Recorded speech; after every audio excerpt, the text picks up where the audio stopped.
Salut tout le monde, c'est Sandra Kwame, bienvenue sur ma chaîne YouTube pour un mode de vie d'adoration. Aujourd'hui, on va parler d'un sujet que je trouvais vraiment pertinent pour la situation actuelle. On va parler de comment garder un cœur d'adorateur quand on est dans des situations d'incertitude. Puis pour l'occasion, je vais avoir deux amis avec moi, Jade et Joseph. On va parler un petit peu de ce qu'ils ont vécu pendant la pandémie. Alors, leur situation n'est pas en lien avec la pandémie, mais il se trouve que c'est arrivé à ce moment-là.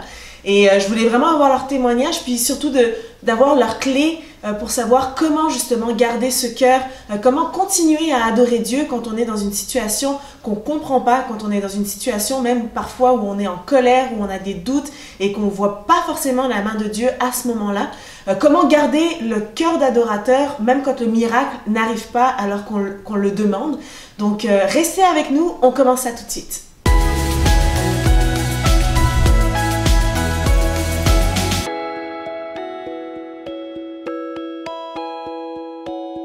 Alors donc, comme je vous disais, aujourd'hui on accueille Jade et Joseph. Hello. C'est vraiment un couple d'amis que j'aime énormément. Ils ont un cœur d'adorateur incroyable. C'est des gens qui aiment louer Dieu. Ils ont sorti d'ailleurs 3 singles. Donc vous pouvez aller les retrouver sur YouTube ou même sur toutes les plateformes. Allez écouter ce qu'ils font parce que c'est vraiment d'une douceur et c'est des belles prières qu'ils mettent en musique et qui sont extraordinaires. C'est un couple marié depuis... Ça fait 6 ans. 6 ans? Ouais. Ça fait 6 ans. Je vais laisser Jade répondre. Il doute?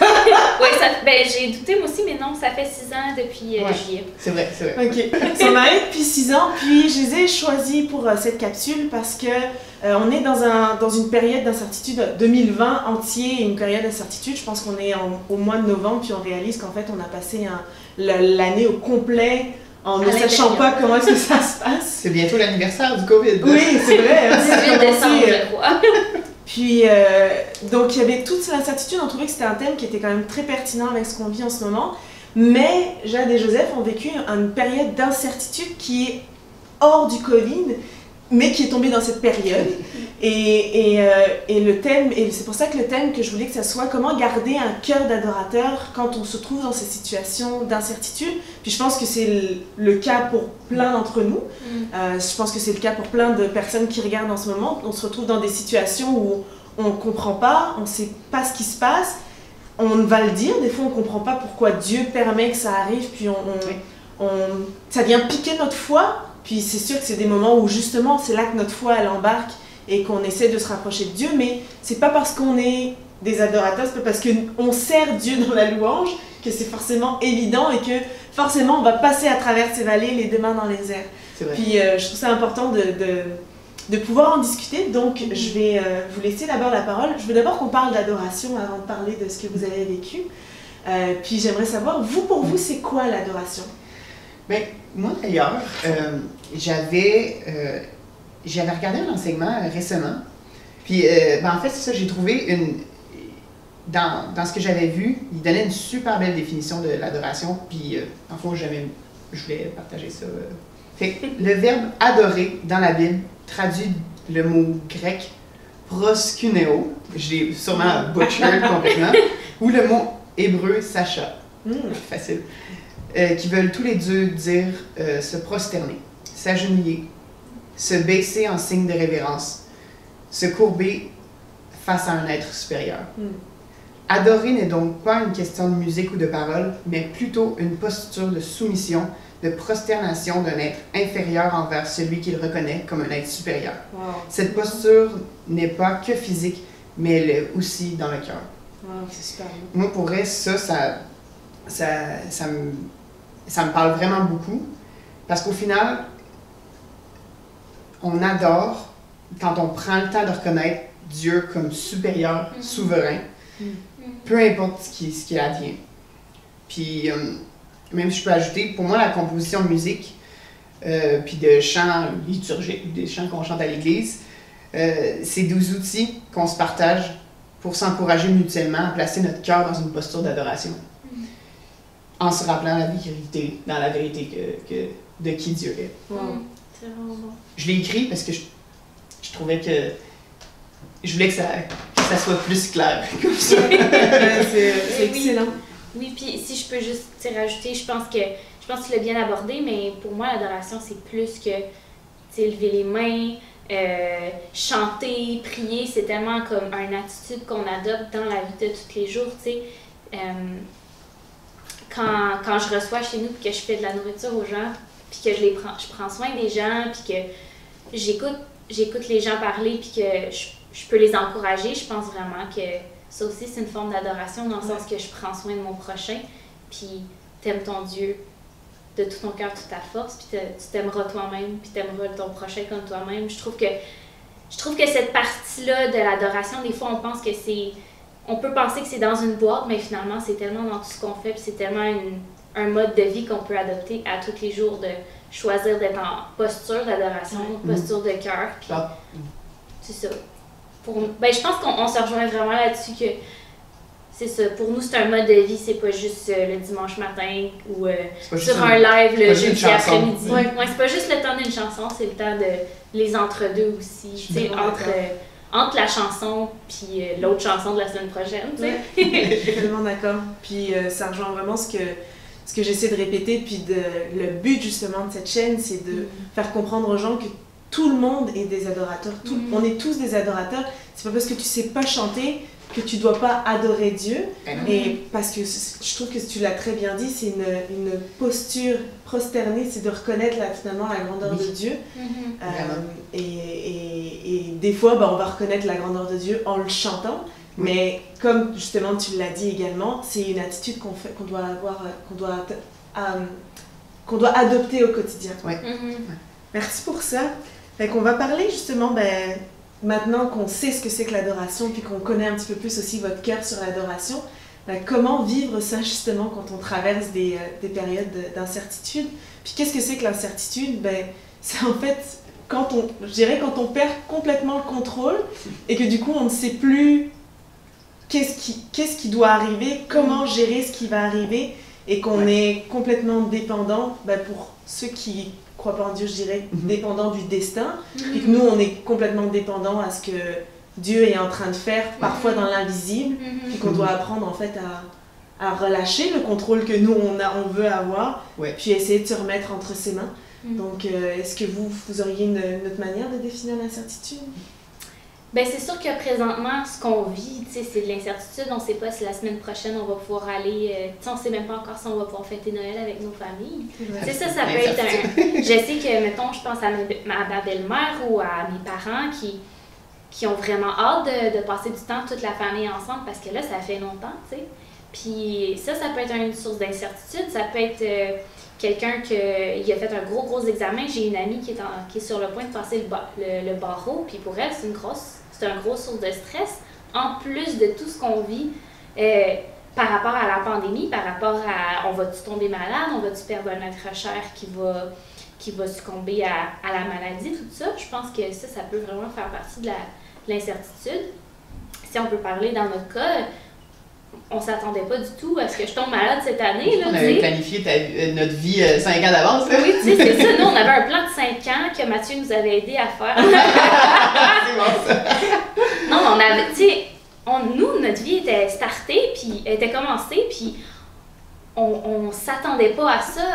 Quand on dirait qu'on peut devenir dans une mentalité où quand on est avec Dieu, il se passe rien, mais au contraire, tu sais, la vie, elle continue, malgré qu'on sert... en même temps qu'on sert Dieu, puis ce qui est beau, c'est que Dieu il est là au milieu de ça, tu sais, puis je pense qu'il est là au milieu de l'incertitude, fait que c'est ça. Alors, est-ce que vous pouvez nous parler un petit peu de c'est quoi cette période que vous avez vécue d'incertitude? Oui, oui.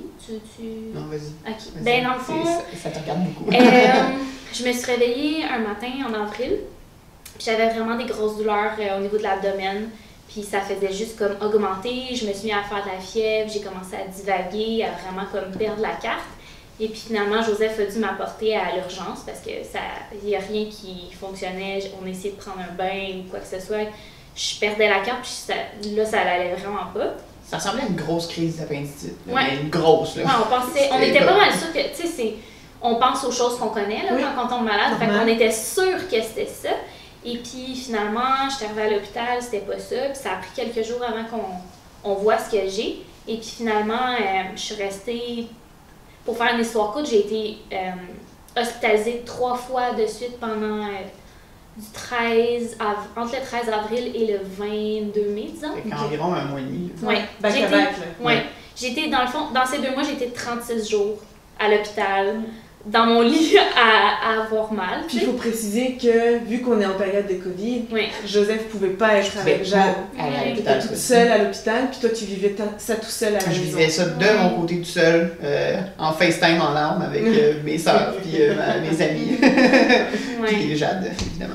Puis ça a pris, dans le fond, ça a pris ma première hospitalisation, on savait un peu ce que j'avais, mais ça a pris vraiment que j'ai une opération avant qu'on découvre c'est quoi qui se passait parce que ça recommençait, les symptômes revenaient. Puis ça allait pire. Puis ça faisait juste empirer. Ouais. Fait qu'il a vraiment fallu qu'on ait. Que je passe par la chirurgie, puis moi j'avais jamais vécu ça, c'est quand même... Combien de chirurgies? Ben j'en ai eu 3, mais c'est pas... maintenant je connais ça, ça va bien, mais tu sais j'avais jamais vécu ça, pour moi c'était une grosse peur de devoir me faire endormir. Je me disais si jamais je me réveille pas, tu sais, j'avais pas quelque chose qui mettait ma vie en danger, là, mais quand même, c'était une peur que j'avais, puis... Quand c'est la santé, et surtout envers soi, et qu'on comprend pas ce qui se passe, c'est normal d'éprouver quand même une certaine peur. Ouais, fait que c'est pas mal ça qu'on a fait, on a pensé au travers, et puis depuis que je suis sortie de l'hôpital, ça va juste de mieux en mieux. C'est sûr que j'ai encore des petites choses, là, une fois de temps en temps, qui reviennent. Je suis encore suivie par mes médecins, mais là, ça va mieux, puis on peut regarder en avant. Mais ça nous a fait vraiment réaliser l'importance justement de l'adoration, mais de la communauté. Ouais. La communauté autour de nous, de nos proches, d'être proche des gens. Puis quand on a des gens qui sont près de nous, qui prennent soin de nous, c'est tellement important. Ouais, c'est précieux. Ouais. Puis comment, justement, en tant que, le thème c'est en tant qu'adorateur, comment est-ce qu'on passe à travers ce genre d'incertitude, justement, en gardant ce cœur, en gardant cette position, cette posture de rester prosterné, alors qu'en fait, c'est pas forcément quelque chose que naturellement, je pense dans notre nature humaine, naturellement, on va vouloir vivre des émotions de colère, des choses comme ça qui sont normales et qui sont correctes, mais comment est-ce qu'on vit toutes ces émotions en gardant quand même une attitude d'adoration? Pour moi, ça a été un moment vraiment dur où est-ce que c'est ça, on était comme vraiment, je parle de mon côté, vraiment déboussolés, vraiment, on comprenait pas ce qui se passait, on a prié beaucoup, puis on avait, dans le milieu de la situation, on voyait pas la main de Dieu, pas qu'il agissait pas, mais justement, Dieu, il agit de façon... Dans l'invisible parfois. Oui, dans l'invisible parfois. Puis, je peux parler... Oui, c'est ça, vraiment, tu sais. Mais je peux parler que... Tu sais, mon réflexe... J'adore beaucoup avec mes émotions, avec ma foi en temps normal, mais j'étais tellement éprouvée de peur, j'avais tellement de stress, c'était vraiment difficile que la façon que j'ai adoré à ce moment-là, c'est par obéissance. C'est parce que je savais qu'au-delà de tout, que Dieu, il prend soin de nous autres. Dieu, il prenait soin de Jade dans ce moment-là, même si pour vrai, mes yeux ne le voyaient pas. Puis je voulais pas laisser justement mes émotions développer de l'amertume puis me dire, comment ça marche pas, comment ça, c'est pas beau à ce moment-là. J'ai décidé à ce moment-là vraiment d'y aller genre de façon naïve, par obéissance. Je suis allée avec les versets basiques de Dieu qui dit « Tu aimeras le Seigneur ton Dieu de tout ton cœur, de toute ton âme, de toute ta pensée. Puis je me suis accrochée aux grandes vérités que Jésus, il est le même aujourd'hui. Dieu, Jésus, il était le même aujourd'hui, hier, puis demain, puis qui nous abandonne jamais. Amen. Puis je me suis accrochée par obéissance à ces paroles-là, parce que ma foi rochait, mes émotions y rochaient, mais comment dire, mais j'aimais, au-dessus de tout ça, je savais dans le fond de mon cœur que notre Dieu, il était là. Il était là avec nous autres. Puis, il tourne tout pour sa gloire. Ouais. Peu importe. Peu importe, il tourne tout sur sa gloire. Fait que je me suis tenue à ces vérités-là, puis j'ai juste obéi. Ouais. Puis il y a une phrase que j'aime vraiment beaucoup, là, que je l'ai affichée juste là, de C.S. Lewis qui dit « Je suis sûre que Dieu nous fait juste attendre quand pour lui, c'est bon qu'on attende. Puis je trouve qu'on l'a vraiment vécu dans cette situation-là parce que, tu sais, on a prié pour le miracle, on s'est attendu au miracle, puis, ben, c'est pas arrivé, tu sais, j'ai pas été guérie. C'est pas arrivé de la façon qu'on s'attendait. Mais c'est ça, c'est pas arrivé de la façon qu'on s'attendait, puis je pense que comment qu'on garde notre cœur, c'est de savoir que Dieu, il voit la grande image. Il voit en défocusé. Je sais pas comment le dire, là, le bigger picture. Ouais, il voit en dézoomer ce qui se passe. Il sait qu'est-ce qui va se passer l'année prochaine. Tu sais, il sait que peut-être, là, tu sais, je sais pas pourquoi j'ai pas été guérie, puis je me pose encore la question pour être full honnête, mais il y a quelque chose en moi qui se dit que ça va faire du sens un jour, puis que peut-être que je suis pas guérie là, mais peut-être que je vais être guérie plus tard, tu sais. Puis si je suis jamais guérie, je vais quand même continuer à l'adorer parce que c'est ça, c'est une preuve d'obéissance, puis c'est une preuve d'amour, puis on l'aime pas seulement pour ce qu'il fait, on l'aime avant tout et premièrement pour ce qu'il est. C'est important ça, c'est important de ne pas l'aimer pour ce qu'il fait nécessairement. Ben, pour ce qu'il fait pas, justement. Ce qu'il fait ou ce qu'il fait pas, exactement. Ce qu'il donne ou qu'il donne pas, la manière dont il va agir ou qu'il ne va pas agir. C'est premièrement, on l'aime déjà pour qui il est, mais parce que lui, il nous a tant aimés. Oui, exactement. Et puis, il y a quelqu'un pendant tout le processus qui m'avait écrit, qui m'avait encouragée avec le verset je me rappelle pas, c'est dans Daniel 15, je pense, et qui dit, ce verset-là, dans le fond, ça dit, c'est quand les amis de Daniel s'en vont dans la fosse, pas dans la fosse au lion, mais dans... c'est verset 17, mais j'ai pas le nom j'ai pas le chapitre. C'est quand les amis de Daniel, ils vont dans le fond dans la fournaise ardente, parce qu'ils ont refusé d'adorer d'autres dieux que Dieu. Puis ça dit, notre Dieu, celui que nous servons, peut nous délivrer de la fournaise ardente, et il nous délivrera de ton pouvoir, roi. Et même s'il ne le faisait pas, sache, roi, que nous ne servirons pas tes dieux et que nous n'adorerons pas la statue en or que tu as dressée. Et puis, dans le fond, ça dit, Dieu peut le faire, il va le faire, mais s'il ne le fait pas, nous, on va quand même pas adorer tes dieux, on va adorer notre Dieu. Puis, je pense que c'est vraiment... Shout-out Sepcoin qui bring out ça. C'est lui qui m'avait écrit ça, il m'avait dit « Ah, ça c'est mon verset là, quand je pense au miraculeux puis que je comprends pas tout. » Puis j'étais comme « Wow, ça m'a vraiment... » Ça a ouvert les yeux vraiment. C'est comme si ça m'a ramené au fait que c'est pas à propos de mon miracle à moi, c'est à propos de sa grandeur à lui. C'est pas à propos de ma guérison ou de ce que Dieu va faire pour moi, mais c'est plutôt qu'est-ce qui est dans ma vie, qu'est-ce qu'il représente. Puis, tu sais, il a tout fait pour nous, il a donné son Fils unique. Tu sais, c'est la chose la plus inimaginable. Puis moi, je serais fâchée contre lui parce qu'il ne m'a pas guéri cette fois-ci. Tu sais, pour moi, ce verset-là, c'est notre encouragement encore aujourd'hui parce que, tu sais, encore aujourd'hui, on se pose des questions. Il y a des moments où je me demande pourquoi je passe au travers de ça, puis tout ça. Mais c'est ça, c'est une attitude que j'ai choisie dans ma vie. Puis quand on fait un choix comme ça, je pense que à long terme, c'est là qu'on voit le plus-value.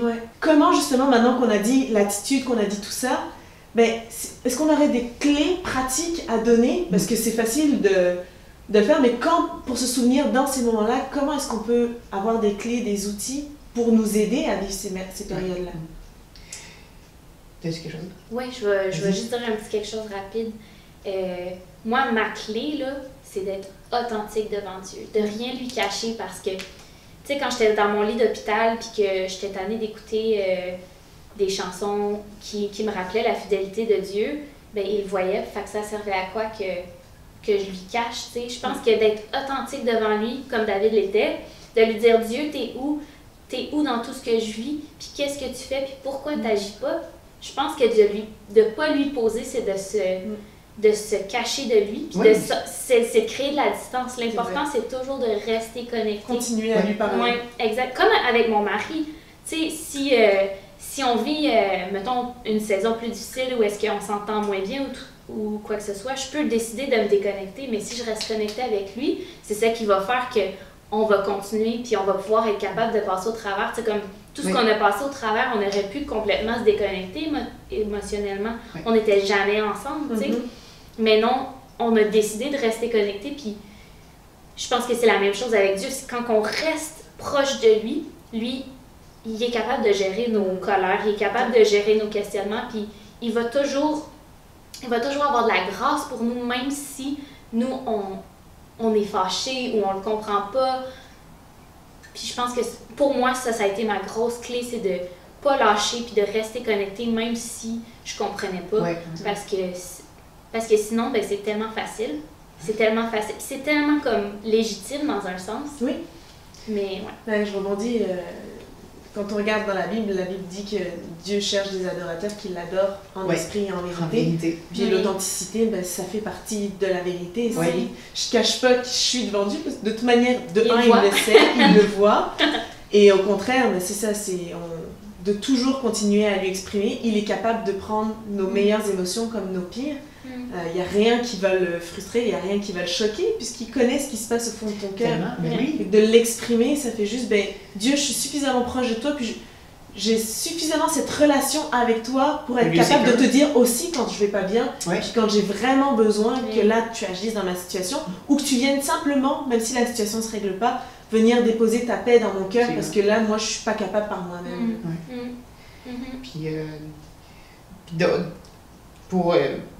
pour rajouter à ce que je disais, puis comment je l'ai expérimenté, c'est quoi que j'ai expérimenté pendant cette saison-là, c'est qu'on adore en 3 parties.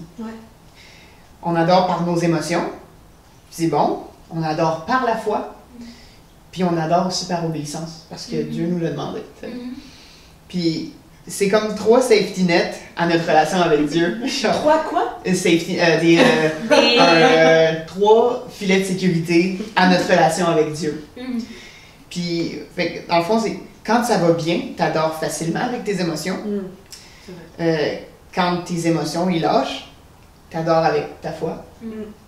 Puis quand la foi commence à s'effriter, mais là, t'adores par obéissance.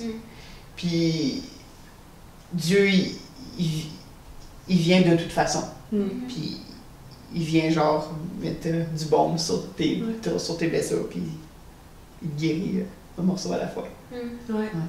Puis ça le touche de voir l'obéissance puis l'authenticité d'un cœur brisé, là, c'est la chose qui touche Dieu. Tu sais, ça le touche de voir qu'on veut être proche de lui, ça le touche qu'on veut se rapprocher de lui.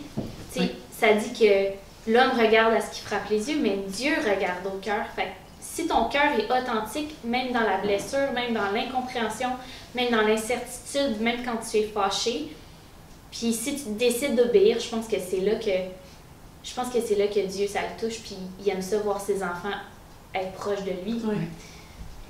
Ouais, d'ailleurs, les 3 clés, tu dis émotion, foi, obéissance.